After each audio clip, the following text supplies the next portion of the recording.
ఇదే ఈయన 9.5 లక్షలు. అవును అవును అంటే 5 లక్షల కోట్లు జగన్ టైంలో అప్పు తీసుకున్నట్టు.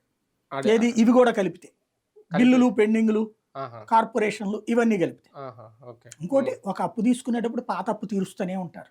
ఇప్పుడు చంద్రబాబు గారు కాంగ్రెస్ అప్పు తీర్చకుండా అప్పు తీసుకుంటారా? లేదు కదా. 95 నుండి మనకి విదేశీ ఏదైతే సంస్కరణలు బిగినాయో అప్పటి నుంచి అప్పులు తీసుకోవడం రాష్ట్రాలు నడుస్తున్నాయి, కేంద్రం నడుస్తుంది, ఇవన్నీ నడుస్తున్నాయి. జనాలకు అది మైక్రోస్కోప్ వేసి చూపెట్టాం, భూతద్దం కూడా కాకుండా. ఇప్పుడు అది ఎదురుతంతోంది, అంతకు మించి ఏం లేదు. అవన్నీ ఉండగా కూడా సంక్షేమ పథకాలు ఇస్తానని చెప్పిన చంద్రబాబు నాయుడు ఇప్పుడు ఏం చేస్తున్నారు వ్యూహాత్మకంగా? ముందు అదేది పెన్షన్ పెంచేశారు, నెక్స్ట్ ఈ నెలలో అంటే ఒకేసారి అన్నీ చేయకుండా ఒక్కోటి తీసుకొస్తారు.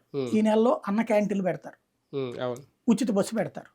ఇవేంటంటే ఇమ్మీడియట్ గా ప్రభుత్వం మీద భారం అయ్యేవి కావు, అవి పెట్టేస్తారు. ఇప్పుడు అన్న క్యాంటీన్లు 200 వేసుకోండి, 183 ఏమో అంటున్నారు.